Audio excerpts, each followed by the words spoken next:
Merry Christmas and welcome to this week's episode of Wisdom in the Best Books in Films.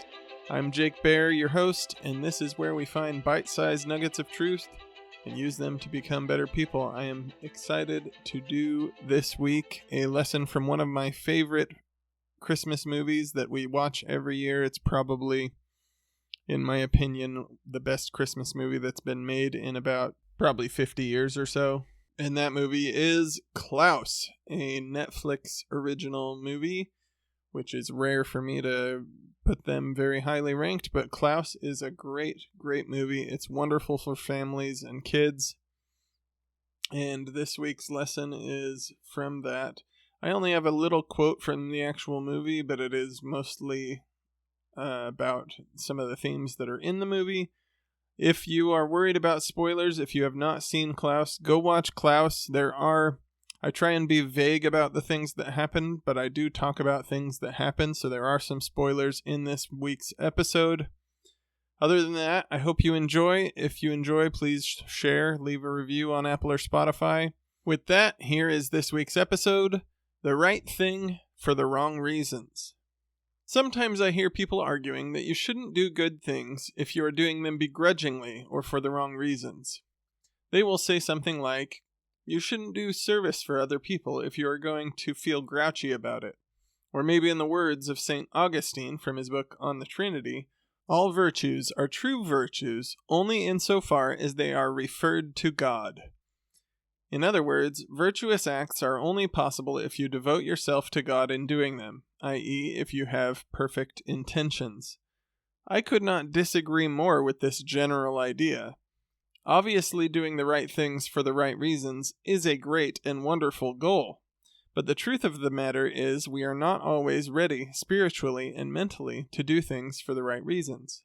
Sometimes we even need something fairly unpleasant to push us into doing the right things.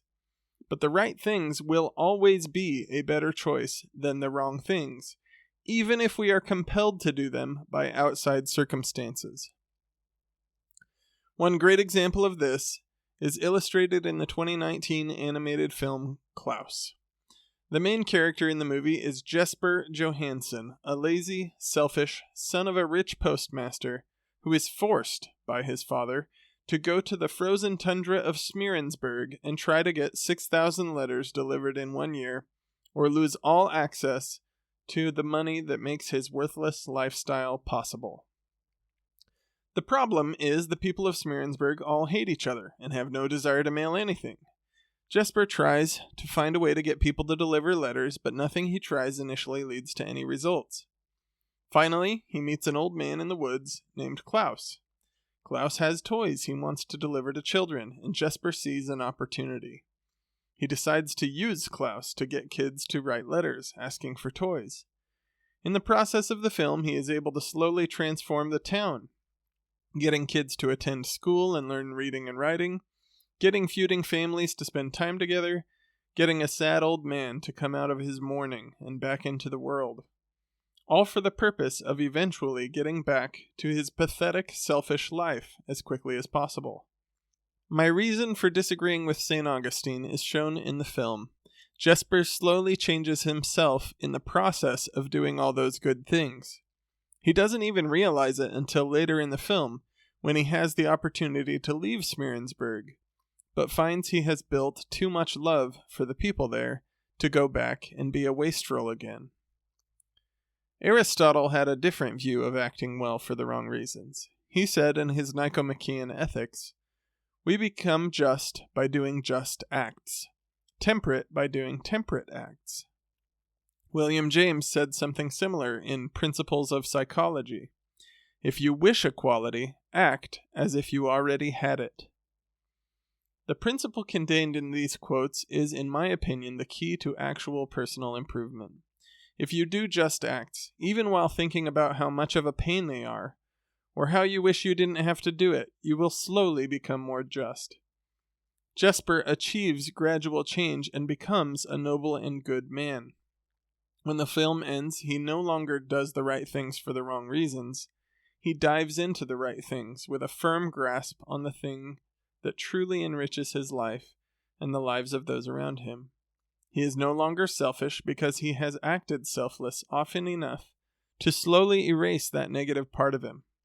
He has reached the point where he has seen that, in the words of his friend Klaus, a truly selfless act always sparks another.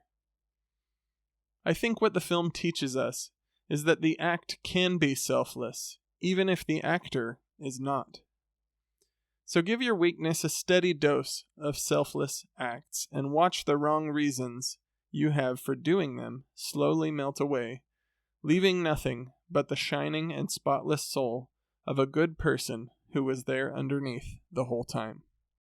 That's the end of this week's episode. I hope you all have a wonderful and Merry Christmas. Next week will be the last of our Christmas-themed episodes, and will be the end of my first full calendar year for the podcast.